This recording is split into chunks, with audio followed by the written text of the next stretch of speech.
السلام عليكم، معكم محمد البسيمي من نيويورك، واحنا في لقاء مع راين رئيس سوني كمبيوتر انترتينمنت أوروبا، وراح يجاوب لنا أسئلة كثيرة خصوصا بعد الإطلاق اللي صار أمس للبلايستيشن برو. So welcome Jim. Hi Mohammed, good to see you again. And we have many questions from the guys in the Middle East. They saw the announcement yesterday, PlayStation Pro. So I think the first question does need to be answered. Are we going to get it on November 10th with the guys in Europe and US and other regions? Yep, we will be launching in the Kingdom and across the GCC on November the 10th. Same as United States of America, same as Japan, same as UK, and you guys are a really important part of the PlayStation world now. It's important that we look after you. We've been overwhelmed, many positive comments, especially with having one of maybe the biggest first-party game from Sony, Uncharted 4, finally in Arabic localized for the region. That was great news, and people are saying, is this going to be a trend from Sony? Are we going to see future first-party title localized for the region? Yeah, it obviously, localization makes great sense in some games, and Uncharted 4 was a fantastic example of a game where it made great sense, and other games less so, but I think the important point is that Arabic is now on the table as a frontline language that will be considered in every case for localization of first-party games. We may not do it in every case, but it'll certainly be considered. We've, as I said earlier, our business in the region is now hugely significant, whether it's hardware or whether it's software, and you kind of get into a beautiful virtuous cycle where the more business that you do, the easier these localization decisions become, and everything just gets better and better. That's great. So about the PlayStation 4 Pro, okay, as we know, many people are still adopting 4K screens, so there are maybe the majority of people right now, they don't have a 4K screen, and they are asking about the benefit of getting a PlayStation 4 Pro. We know that there will be graphics improvements, okay, but they are saying, will we see in Sony's games, first-party games, options like the ones we heard from the guys developing Tomb Raider, which is, they said you can get 1080p with 60 frame rates, or you can get 4K and 30 frame rates. Are we going to see this from first-party titles? Yeah, so from 2017, all first-party titles will support 4K, but there will also be enhancements that will benefit the gaming experience that people who only have a HD TV can enjoy too. So, for example, the upscaling to 1080p, that's one thing. Frame rate enhancements, that's another thing. So the short answer to your question is yes. There are going to be options that people can choose from? Yes. For a first-party title. That's great. And what about multiplayers? Is it going to be affected?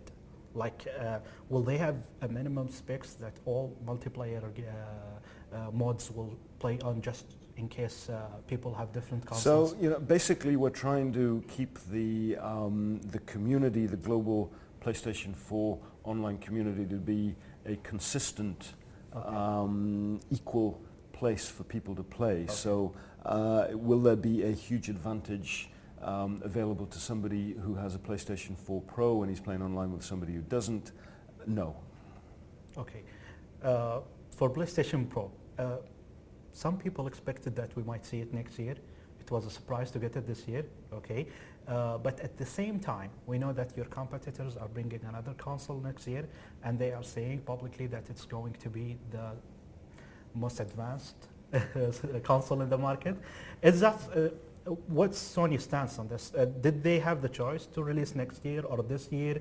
Or are we going to see, for example, PlayStation 4 Pro Ultra in 2 years or something like that? Well, there are a number of questions in there, Mohammed. Let me try and take them one by one. The first thing is that we're launching this year because we're ready, and why wait?